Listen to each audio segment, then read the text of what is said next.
Hello, જય દ્વારકાધીશ.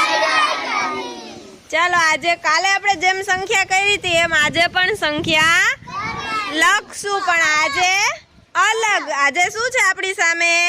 100 ની પાટી, દશકની પાટી અને એકમની પાટી પહેરેલા 3 બાલવાટિકાના બાળકો છે, બરોબર? ઈ તમારી સામે આંગળી કરશે એટલે 100 ના ખાનામાં એટલા, દશકના ખાનામાં એટલા અને એકમના ખાનામાં એટલા લખવાના અને સંખ્યા બનાવવાની. ચાલો બાલવાટિકા, કોઈ પણ આંગળી કરો. હા, ચાલો લખો સંખ્યા. કઈ બની? 9 થોડી આંગળી છે, 8 છે. 856 લખો. 856. Very good. યુગે સૌથી પહેલા લખ્યું. હાલો બતાવો મને.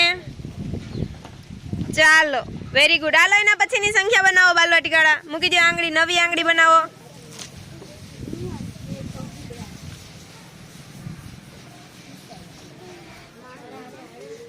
હાલો જોવો બીજા વાળા. સરખી આંગળી રાખવાની કુલદીપ. હા, 887. Very good. 8, 8 અને 7. ચાલો એના પછીની સંખ્યા બનાવો.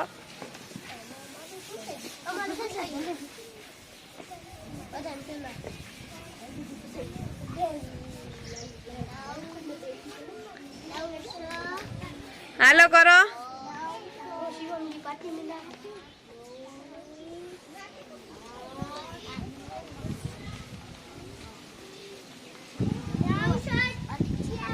હા, 988. 100 ના ખાનામાં 9 આંગળી, દશકના ખાનામાં 8 અને એકમના ખાનામાં પણ 8. હાલો એના પછી. હાલો હવે નવા બાલવાટિકાવાળાનો વારો. હાલો કરો એના પછીની સંખ્યા. હાલો બીજા વાળા લખો. 100 ના ખાનામાં 9 છે. વેરી ગુડ, સરસ. હાલો એના પછીની સંખ્યા બનાવો બાલવાટિકા. હાલો બનાવો, આંગળી કરો.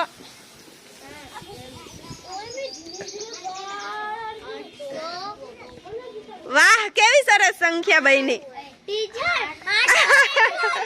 હે? નહીં, 888. દિવ્યાંશી 88 દીકા. 8, 8 ને 8 ત્રણેય 8, 8, 8 જ કર્યા. હાલો એના પછીની કરો. હાલો કરો આંગળી.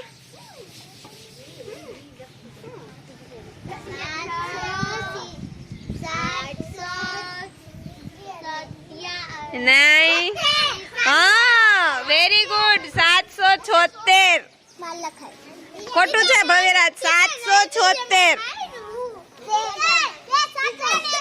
હા, 2 સાદરા ને 1 છગડો. હાલો એના પછીની સંખ્યા કરો. કરો. હા,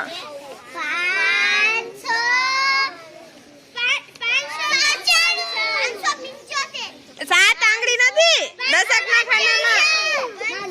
હા, 9 આંગળી છે દશકના ખાનામાં. 595. હા, 5, 9, 5 પેટર્ન બની ગઈ. Very good.